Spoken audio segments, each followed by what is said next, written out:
All right, so it's day 2 of recording, and today we are setting up some sessions for the drum tracking. So what I've got here is Cakewalk. It's a DAW. Used to be called Sonar. I've been using it for over 20 years, so it's just what I know. And because I know it, I'm fast at using it. It's the same as Pro Tools or anything else, really. They're all more or less the same thing. So what I've done is set up a template here with all the tracks that I'll be recording with drums. So I've got kick in, kick out, kick sub, and those all get patched into kick summing where I process things, and I've got some things set up for what I expect to be using. So that's like a Pultec, EQ, saturation, clipper.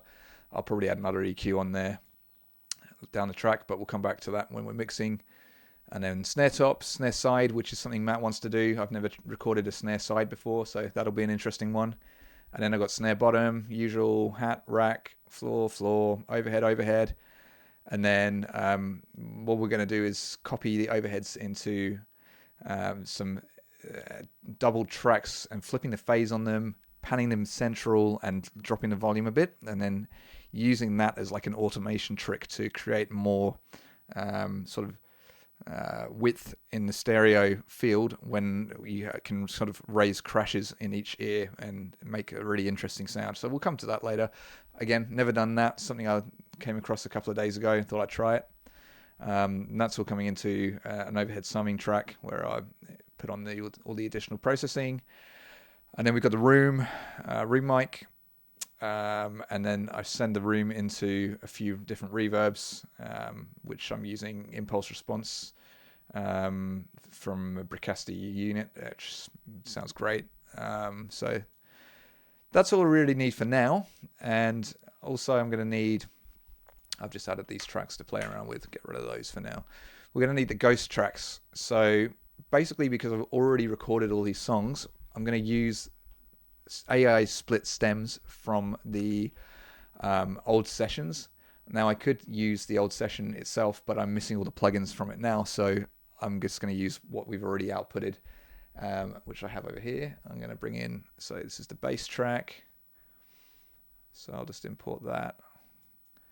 And they're going to sound a bit funny because they're using AI to split them, but good enough for ghost tracks. Might hear a bit of drums in them as well, but again, because he's playing drums over them, that's not going to be a problem.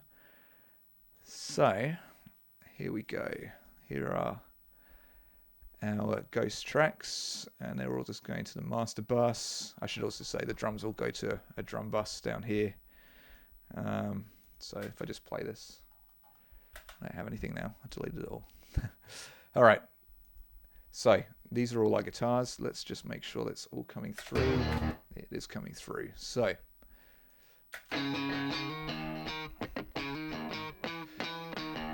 that sounds pretty good for an AI split stem. Although there was nothing else playing here, so why wouldn't it? That will work. Okay. And I know our tempo is 165, so we'll just set that up. And then that's our metronome, which is not lining up properly. I know why, because the song does not start on the first beat. So let's just change that so we get it right. So just here, we've got the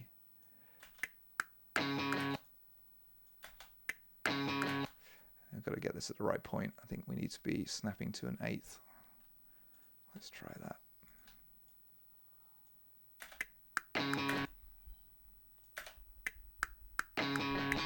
There you go.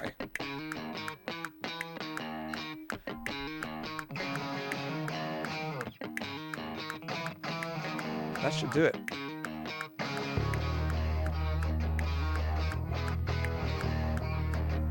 Sounds a little bit funny, but for the sake of a ghost track, that's better than you usually get. So usually I would just record myself singing with an acoustic along to a click track and use that as the ghost track. But with this, you've actually got the old version of the song, which I think will be better because he'll get all the energy when he's playing the drums to sort of feed into for his performance. So I think that's pretty much all we need to do at the moment. I'm going to replicate this process for every song we're doing, and we can go from there and get set up to record, hopefully, this coming weekend. Sounds good. All right, we'll catch you guys later then.